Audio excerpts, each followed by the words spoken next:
اعوذ باللہ من الشیطان الرجیم بسم اللہ الرحمن الرحیم یسألونک ماذا ينفقون قل ما انفقتم من خیر فللوالدین والاقربین والیتامی والمساکین وابن السبیل وما تفعلوا من خیر فإن اللہ به علیم یسألونک ماذا ينفقون، یہ لوگ آپ سے پوچھتے ہیں، آپ سے سوال کرتے ہیں کہ کیا خرچ کریں اور کس پر خرچ کریں۔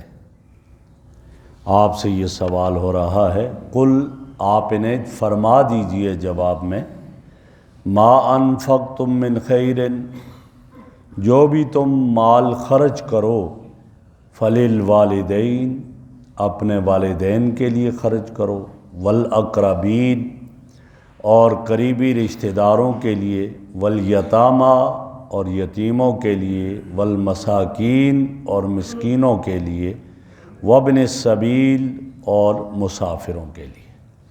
وما تفعلوا من خیر، اور جو بھی تم نیکی کرو گے، فإن اللہ بہ علیم، بے شک اللہ رب العزت اس کو جانتے ہیں۔ میرے محترم بزرگوں اور دوستو، آپ علیہ السلام کی مجلس میں ایک صحابی آتے ہیں، حضرت عامر ابن جموح رضی اللہ تعالیٰ عنہ۔ حضرت عامر ابن جموح رضی اللہ تعالیٰ عنہ وہ صحابی ہیں کہ جو معذور تھے، پاؤں سے لنگڑے تھے، لیکن اللہ نے بہت مال دیا ہوا تھا۔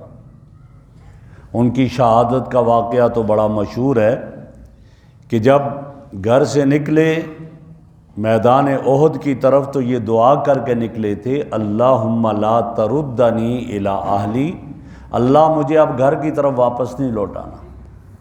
اور جب غزوہ احد میں جام شہادت نوش کر لیا، ان کی بیوی گئی اور ان کی میت کو اونٹ پر سوار کیا، گھر کی طرف لانے لگی، اونٹ بیٹھ گیا، نہیں اٹھا۔ دوسری تینوں سمتوں میں چلاتی تو اونٹ چلتا، لیکن گھر کی طرف نہیں آتا تھا۔ نبی اکرم صلی اللہ علیہ وسلم کی خدمت میں عرض کی گئی کہ یا رسول اللہ، یہ عجیب ماجرا ہے کہ اونٹ گھر کی طرف نہیں جاتا، باقی تینوں اطراف کی طرف چل رہا ہے۔ آپ نے فرمایا اس نے کیا کہا تھا گھر سے آتے ہوئے؟ عرض کی یا رسول اللہ، اس نے یہ دعا کی تھی، اللہم لا تردنی الی اہلی، اللہ اب مجھے گھر واپس نہیں لوٹانا۔ آپ صلی اللہ علیہ وسلم نے فرمایا اللہ نے اس کی دعا کو قبول کر لیا، اور اس کو یہیں احد کے سینے میں دفن کر دو، اور قیامت کے دن یہیں سے اٹھ کر میدان محشر کی طرف جائے گا۔ وہ صحابی ہے اور وہ معذور تھا، لیکن جہاد کے لیے اس طرح تو اللہ نے انہیں بہت مال دیا ہوا تھا، مال و دولت دی تھی، تو نبی اکرم صلی اللہ علیہ وسلم کی خدمت میں حاضر ہو کر یہ سوال کیا۔ سوال کیا تھا؟ عما ينفق وعلى من ينفق، کیا خرچ کروں، کس پر خرچ کروں، کیا مال خرچ کیا جائے اور کس پر خرچ کیا جائے۔ تو یہ جب انہوں نے سوال کیا تو اس کے جواب میں یہ آیت اتری، فرمایا یسألونک، اے میرے محبوب آپ سے یہ سوال کرتے ہیں کہ یہ کیا خرچ کریں۔ تو دوسرا جواب دیا کس پر خرچ کریں، کیا خرچ کریں۔ آدمی کو اپنے مال میں سے خرچ کرنا چاہیے، جتنی اس کو طاقت ہو، استطاعت ہو، اس کے لیے متعین نہیں ہے۔ کم سے کم بھی خرچ جتنا کر سکتا ہے کرے، زیادہ سے زیادہ بھی جتنا خرچ کر سکتا ہے کرے، لیکن یہ کس کے علاوہ ہے؟ زکوٰۃ کے علاوہ۔ زکوٰۃ اور فطرانہ اس کے علاوہ ہے، ورنہ اس کے لیے مقدار متعین ہے زکوٰۃ میں سے، اور زکوٰۃ میں سے کیا مقدار متعین ہے کہ 40واں حصہ۔ لہٰذا ایک آدمی کے پاس 40واں حصہ ہے تو 40 روپے میں سے 1 روپیہ وہ خرچ کرے گا، لہٰذا اس طرح وہ خرچ کرے گا تو اس کے لیے 40واں حصہ ہے۔ لہٰذا اب یہاں کہا کہ وہ متعین ہے، اس کے علاوہ یہ بات ہے نفلی صدقات کی، اب وہ جس کو اللہ نے جتنی طاقت دی ہے، جتنی وسعت دی ہے، اتنا وہ خرچ کر لے، اللہ اس کو اس پر اجر عطا فرمائیں گے۔ تو فرمایا کہ آپ فرما دیجئے مصرف اس کا کیا ہے، تو مصرف یہ ہے ما انفقتم من خیر فللوالدین، اپنے ماں باپ پر خرچ کریں، ماں باپ کا حق ہے۔ ایک صحابی نے آپ صلی اللہ علیہ وسلم کے سامنے عرض کیا من ابر یا رسول اللہ، اللہ کے نبی حسن سلوک کا زیادہ حقدار کون ہے میرے لیے؟ آپ نے فرمایا امو کا، تیری ماں ہے۔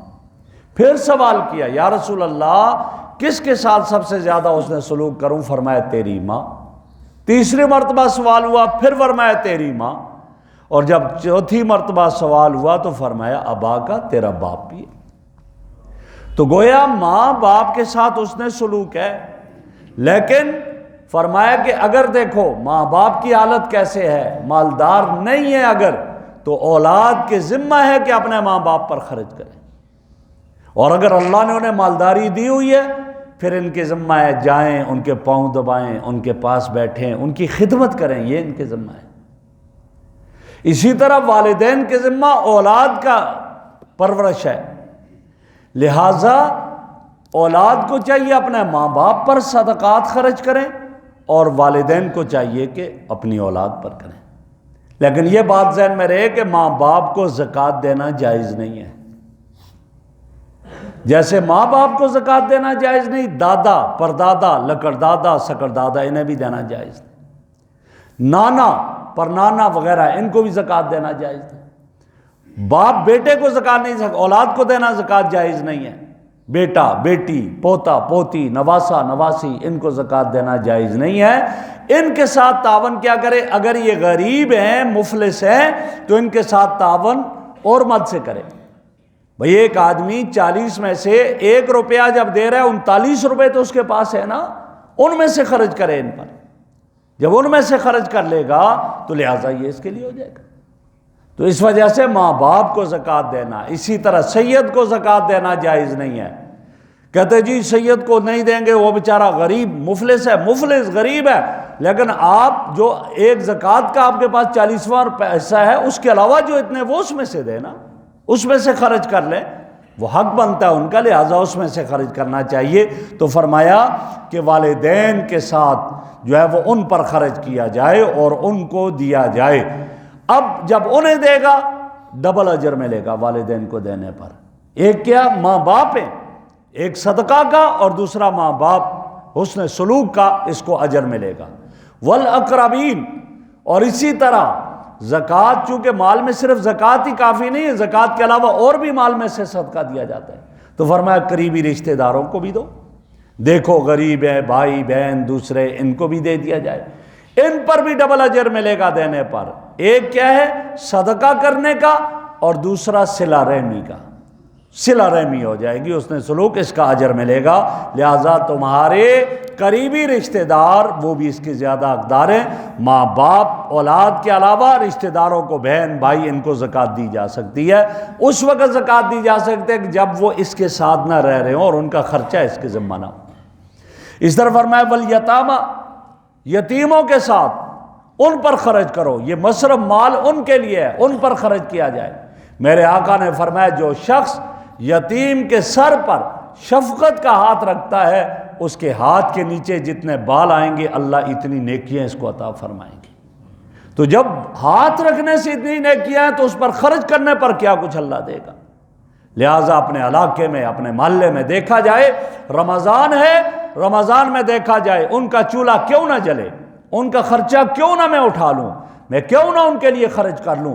لہٰذا اس کے لیے اس کی کیفیت اپنے قرب و جوار، اپنے علاقے میں ان یتیموں کے، اپنے گاؤں کے لوگوں، یتیم بچوں کا خیال کیا جائے، ان کی دیکھ بھال کی جائے، ان پر خرچ کیا جائے۔ اور فرمایا والمساکین، اور مسکینوں پر خرچ کیا جائے۔ مسکین کیا ہے؟ مسکین وہ ہے کہ جس کی ضرورت پوری نہ ہوتی۔ فقیر اور مسکین یہ کہا جاتا ہے جس کے پاس کھانے کا کچھ بھی نہ ہو۔ لہٰذا انما الصدقات للفقراء والمساکین، صدقات تو ان کے لیے، لہٰذا ان کا خیال کیا جائے اور ان کو دیے۔ ایک آدمی مزدوری کر رہا ہے، اس کا نہیں اس سے گزارا ہوتا، لہٰذا اس کو بھی اس پر خرچ کیا جائے، دیکھا جائے، اپنے پاس فہرست بنا دی جائے کون کون لوگ ایسے ہیں جن کا گزارا نہیں ہو سکتا، چلو میں ان کے ساتھ تعاون کروں، ان کا خرچہ لے لوں، آج یہ ان کا خرچہ لے گا، ان کی ضرورت پوری کرے گا، کل میرا رب جنت میں اس کی ضرورت ہے، میدان معاشر میں اس کی ضرورتیں پوری کرے گا۔ اور آگے فرمایا وابن السبیل، اور مسافر سفر پر نکلا ان کے ساتھ بھی تعاون کیا جائے۔ یہ وہ چیزیں ہیں کہ جہاں فرمایا زکوٰۃ کے علاوہ بھی دے سکتے ہو، اور والدین کے علاوہ باقی جو ہیں اولاد کے علاوہ ان کو زکوٰۃ دی جائے گی۔ لہٰذا ہمیں ان چیزوں کا خیال کرنا چاہیے۔ اور رمضان کا مہینہ ہے، یہ جو مدرسوں میں طلباء ہیں، یہ ان میں کئی یتیم بھی ہوتے ہیں، کئی مسکین، مسافر تو ہیں، سارے اپنا گھر بار چھوڑ کر آئے ہوئے مسافر ہیں۔ جب مسافر ہیں تو اس کا مصرف کبھی دیکھا کرو، ان کے بارے میں ان کو افطاری کروایا کرو، ان کو کھلایا کرو۔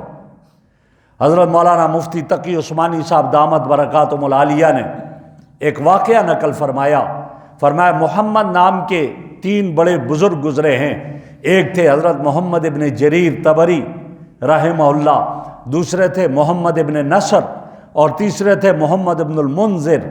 یہ تینوں ترکستان کے رہنے والے تھے۔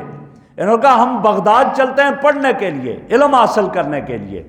ترکستان سے نکلے، کئی مہینے راستے میں لگے، اپنے ساتھ خرچہ لے گئے تھے۔ جب بغداد میں پہنچے ان کا خرچہ ختم، اب کیا کریں؟ پریشان ہوئے، کیا کیا جائے؟ ایک دن بھوکے رہے روزے میں، دوسرے دن رہے، لیکن تیسرے دن کیفیت ان کی یہ ہو گئی کہ اب اگر ہم بھوکے رہیں گے تو مر جائیں گے، کیا کریں؟ تو ان تینوں نے مل کر آپس میں کہا کہ بھائی اب ہمیں بھیک مانگنے کی، جان بچانے کے لیے اجازت ہے، لہٰذا تینوں کے بجائے ایک چلا جائے، ایک دن بھیک مانگ لے، کچھ لے آئے، تینوں کھا لیں گے، دوسرے دن دوسرا، تیسرے دن تیسرا چلا جائے۔ اب جائے کون؟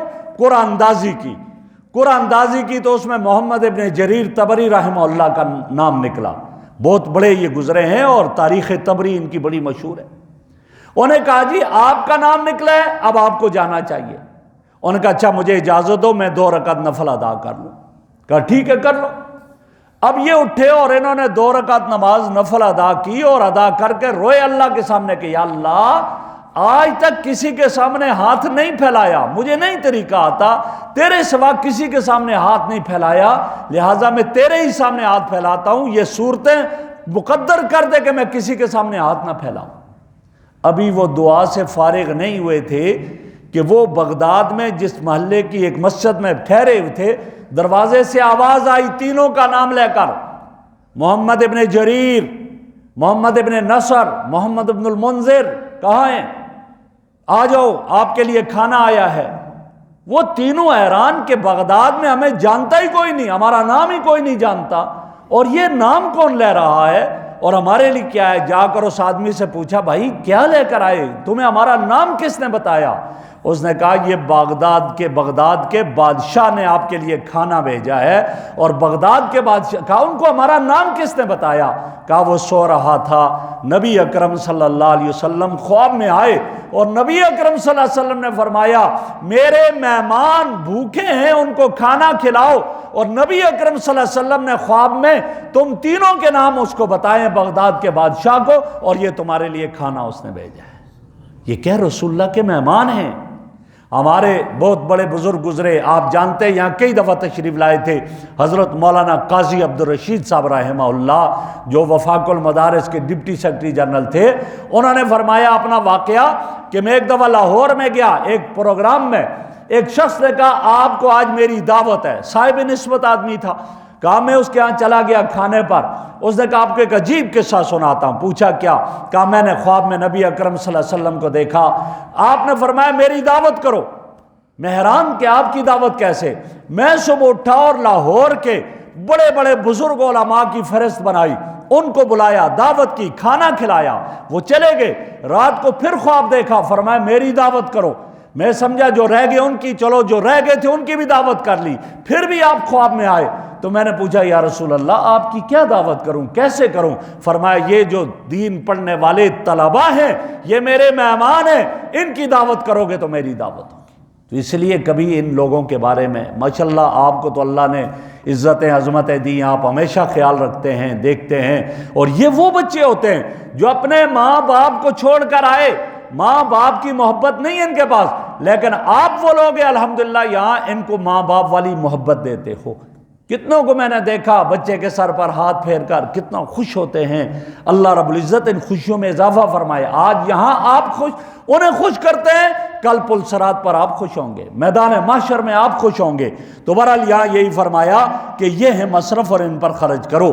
آگے فرمایا وما تفعلوا من خیر، جو بھی تم نیکی کرو گے، خیر سے مراد مال ہے، جو مال تم خرچ کرو گے، جو نیکی تم کرو گے، فإن اللہ بہ علیم، اللہ کے علم میں ہے، اللہ جانتا ہے اور اللہ قدردان ہے۔ اللہ آپ کے کسی عمل کو بھی ضائع نہیں ہونے دے گا، اللہ اس کے بدلے میں وہاں اجر عطا فرمائے گا۔ اللہ رب العزت سے دعا ہے کہ اللہ ہمیں عمل کی توفیق عطا فرمائے۔ الحمدللہ رب العالمین والعاقبۃ للمتقین والصلاۃ والسلام علی رسول محمد وآلہ وصحبہ اجمعین۔ سبحانک اللہم وبحمدک نشہد ان لا الہ الا انت نستغفرک ونتوب الیک نستغفرک ونتوب الیک۔ صلی اللہ تعالی علی خیر خلقہ محمد وعلی آلہ واصحابہ اہل بیت اجمعین برحمتہ۔ جزاک